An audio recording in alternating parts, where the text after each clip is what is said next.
All of these people in my life acting berserk. I'm feeling all pissed off and hurt. I need to know if I am the jerk. Oh, am I the jerk? Oh.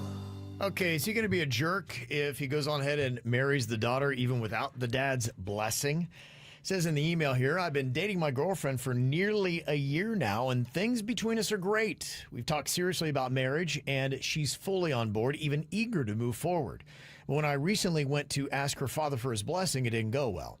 He flat out told me, no, you do not have my blessing. Oh. His main issue is that I didn't go to college, I don't have a solid career path yet, and I couldn't give him a straight answer when he asked what my credit score was. Which fair, I should have been more prepared going into this. I just didn't think it was going to be like an interview. He then ended the conversation by telling me to come back and ask him again when I'm making six figures. I understand where he's coming from to some extent. He wants to make sure his daughter is taken care of, and I respect that. But at the same time, I felt like he didn't care about how much I love her or how seriously I take this. My girlfriend thinks we should just go on ahead and get married anyway and ignore her dad's opinion. But I'm hesitating.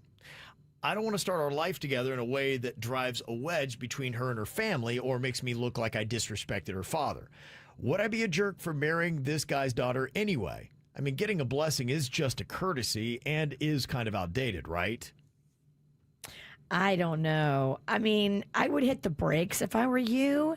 Why are you in such a big hurry to get married?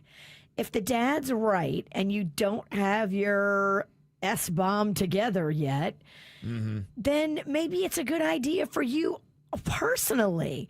Nothing to do with her, nothing to do with her dad.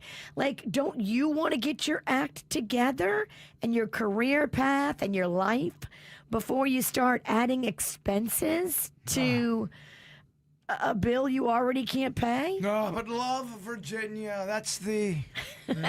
Why can't you guys live together and take it from there? Why can't you do that and not get engaged just yet until you get your ducks in a row and figure out what you want to do with your life? I'm a fan of that because to me, if you basically spit in the father's face, which you will, I'm not sure he'll ever get over that. No, because you're going to put a wedge between him and his daughter, and he is not going to take kindly to that because she's obviously already saying, we should get married anyway and do it behind my dad's back. I mean, that will make you the bad guy. He's not going to turn on his daughter. He's going to turn on you. Would you say most people or women or who's ever getting, that's going to be proposed to, do you think most love it when they ask permission of the parents? But you don't tell them you're doing it. You call up the Kevin Ralston, you call up the Queen and say, hey, I want to marry your daughter, blah, blah, blah. Yeah. Would you guys like that? And you think most parents would like it? And do you think the fiance potentially would like that? I would like it. If somebody's going to marry my daughter, I would like if they would do that. I know it's old school, it's old fashioned. They don't need my permission, but it lays down a level of respect. And we are old fashioned. Yeah.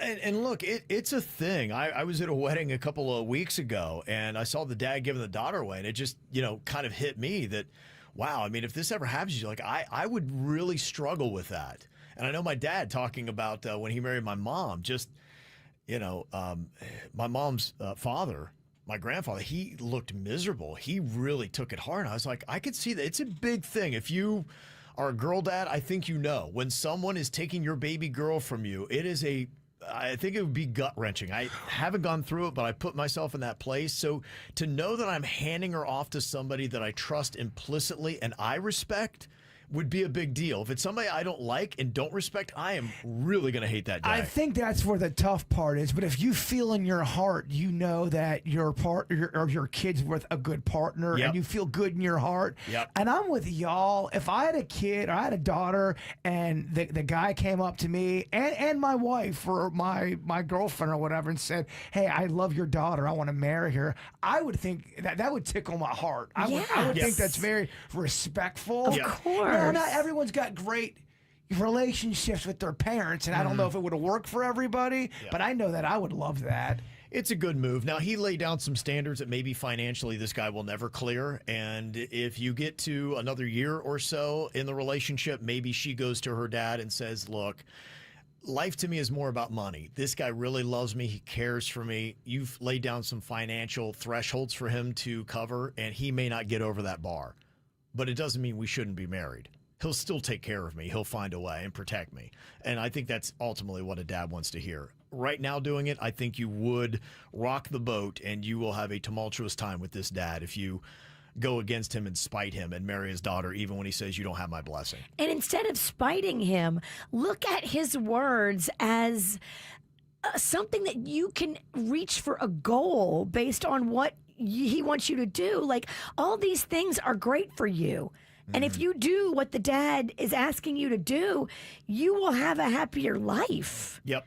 If you get your career path settled, if you work on getting your credit score up, if you work on making more money and feeling like you are more productive and can take care of his daughter better, you're just bettering yourself. Now, this person wants to know if they are a jerk for going to their ex's favorite restaurant. It says in their email, I am recently divorced and I just got back into the dating game. My date took me to a restaurant that I used to go to with my husband. Didn't really bother me. Didn't mean that much. It was his choice because it is also his favorite restaurant. Well, as we walk in, of course, I see my husband. He's sitting at the bar eating alone. And my ex and I, we make eye contact with him. We didn't really acknowledge each other, but later I get a text from my ex asking why I would have the gall to bring a date to his favorite restaurant. Look, I said it wasn't my choice. It was his choice. Didn't do it on purpose. I promise you. He told me to, at least of everything you've taken from me, give me my restaurant. And he wanted me to promise that I would never, ever go back to this place again. But the guy I went on the date with also loves that restaurant, and I want to see this guy again. So would it be weird to tell this new guy that I can never go to a restaurant that he loves too? Would I be a jerk if I ignored my ex and still went back there for another dinner with the new guy? I think you're a jerk if you ignore your new partner. The ex is in the past, and the ex doesn't own stake in that restaurant. But that being said, you guys just went.